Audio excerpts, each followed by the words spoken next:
नमस्कार दोस्तों, कैसे हैं आप सब। आज मैं लेकर आई हूँ आप सबके लिए देव उठनी एकादशी या प्रबोधनी एकादशी व्रत कथा, पूजन विधि एवं इसका पौराणिक महत्व। गुरु ब्रह्मा गुरु विष्णु गुरु देवो महेश्वरा, गुरु साक्षात परब्रह्म तस्मै श्री गुरुवे नमः। देव उठनी एकादशी व्रत। कार्तिक शुक्ल किस की एकादशी को देवोत्थानी एकादशी कहते हैं। इसे प्रबोधनी एकादशी के नाम से भी जाना जाता है। आज के दिन विशेष रूप से भगवान विष्णु की पूजा अर्चना की जाती है। इसके साथ ही चातुर्मास समाप्त हो रहा है। चातुर्मास के दौरान भगवान विष्णु का शयन काल होता है। शास्त्रों में इस एकादशी का बड़ा ही महत्व है। आज के दिन विशेष रूप से भगवान विष्णु की पूजा अर्चना की जाती है। इस दिन से शुभ कार्यों की शुरुआत हो जाती है। मान्यता है कि इस दिन भगवान विष्णु 4 माह के शयन काल के बाद आज जागते हैं। वहीं विष्णु पुराण के अनुसार भगवान विष्णु ने शंखासुर नामक भयंकर राक्षस का वध किया था। फिर आषाढ़ शुक्ल पक्ष की एकादशी को क्षीर सागर में शेषनाग की शैया पर भगवान विष्णु ने शयन किया। फिर 4 माह की निद्रा के बाद आज के दिन ही जागते हैं। प्रबोधनी एकादशी के दिन तुलसी विवाह कराने की भी परंपरा है। इस दिन सालिग्राम जी और तुलसी जी का विवाह कराया जाता है।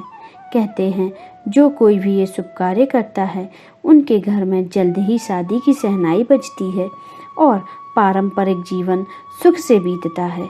तुलसी जी और सालिग्राम जी के विवाह का आयोजन ठीक उसी प्रकार किया जाता है जैसे कि किसी कन्या के विवाह का किया जाता है। एकादशी की पूजन विधि। इस दिन सुबह जल्दी उठकर सभी कामों से निवृत्त होकर स्नान कर लें और स्वच्छ कपड़े पहन लें। इसके बाद भगवान विष्णु का स्मरण करें। सायंकाल को पूजा वाली जगह को साफ करके चूना और गेरू की सहायता से रंगोली बनाएं। इसके साथ ही भगवान विष्णु का चित्र या फिर तस्वीर रखें। अब ओखली पर भी गेरू के माध्यम से चित्र बना लें। इसके बाद ओखली के पास फल, मिठाइयाँ, सिंघाड़े और गन्ना रखें। इसके बाद इसे डलिया से ढक दें। रात के समय यहाँ पर घी के 11 दीपक देवताओं को निमित्त करते हुए जलाएं। इसके बाद घंटी बजाते हुए भगवान विष्णु को उठाएं और बोलें, उठो देवा, बैठा देवा, अंगुरिया चटकाओ देवा, नई सूत नई कपास, देव उठाएं कार्तिक मास। वैसे तो इसकी कई पौराणिक कथाएं हैं।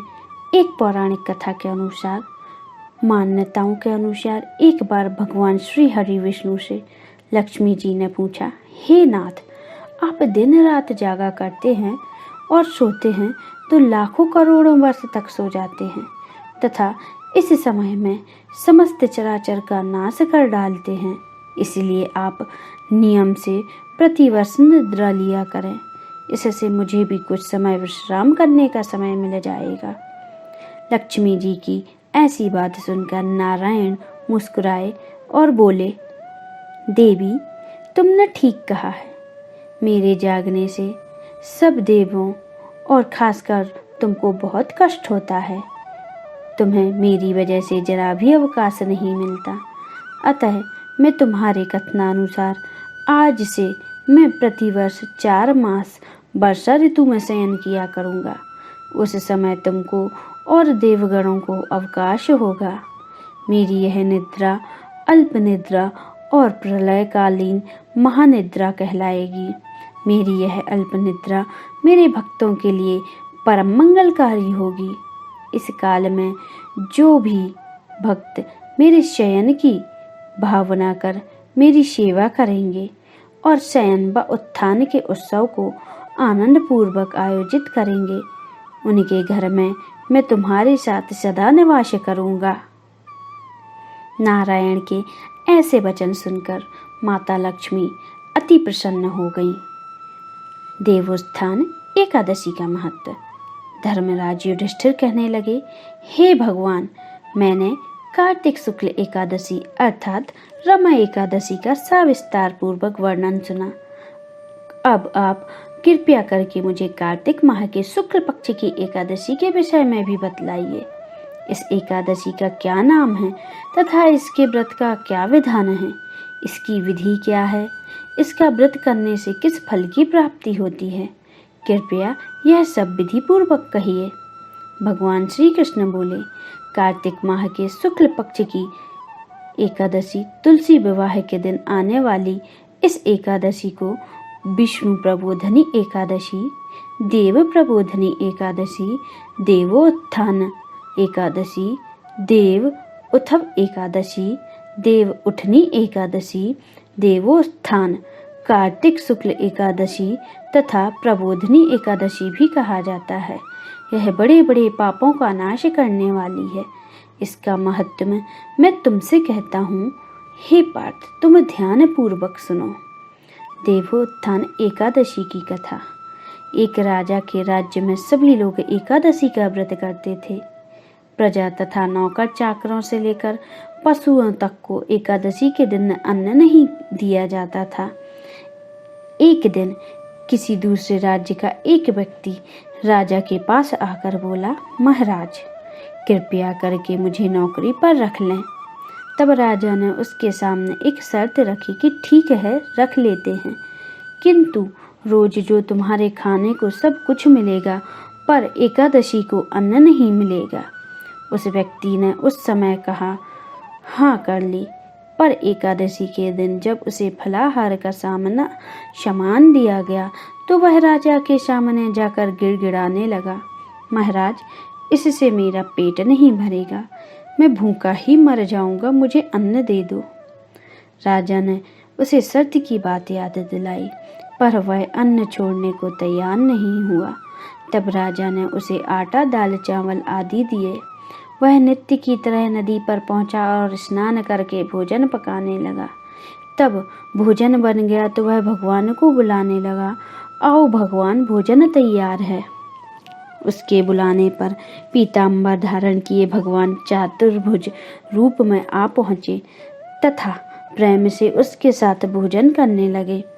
भोजन आदि करके भगवान अंतर्ध्यान हो गए तथा वह अपने काम पर चला गया। 15 दिन बाद अगली एकादशी को वह राजा से कहने लगा, हे महाराज, मुझे दुगना सामान दीजिए। उस दिन तो मैं भूखा ही रह गया। राजा ने कारण पूछा तो उसने बतलाया कि हमारे साथ भगवान भी खाते हैं, इसलिए हम दोनों के लिए यह सामान पूरा नहीं होता है। यह सुनकर राजा को बड़ा आश्चर्य हुआ। वह बोला, मैं नहीं मान सकता कि भगवान तुम्हारे साथ खाते हैं। मैं तो इतना व्रत रखता हूँ, पूजा करता हूँ, पर भगवान मुझे कभी दर्शन नहीं दिए। राजा की ऐसी बात सुनकर वह बोला, महाराज, यदि विश्वास ना हो तो आप खुद चलकर देख लें। राजा एक पेड़ के पीछे छिपकर बैठ गया। उस व्यक्ति ने भोजन बनाया तथा भगवान को शाम तक पुकारता रहा, परंतु भगवान ना आए। अंत में उसने कहा, हे भगवान, यदि आप नहीं आए तो मैं नदी में कूदकर प्राण त्याग दूंगा। लेकिन भगवान नहीं आए। तब वह प्राण त्यागने के उद्देश्य से नदी की तरफ बढ़ा। प्राण त्यागने पर उसका दृढ़ इरादा जान शीघ्र ही भगवान ने प्रकट होकर उसे रोक लिया और साथ बैठकर भोजन करने लगे। खा पी कर वे उसे अपने विमान में बैठाकर अपने धाम ले गए। यह देख राजा ने सोचा कि व्रत उपवास से तो तब कोई फायदा नहीं होता जब तक मन शुद्ध ना हो। इससे राजा को ज्ञान मिला। वह भी मन में व्रत उपवास करने लगा और अंत में स्वर्ग को प्राप्त हुआ। बोलिए श्री एकादशी महारानी की जय। बोलिए जय श्री कृष्णा भक्त।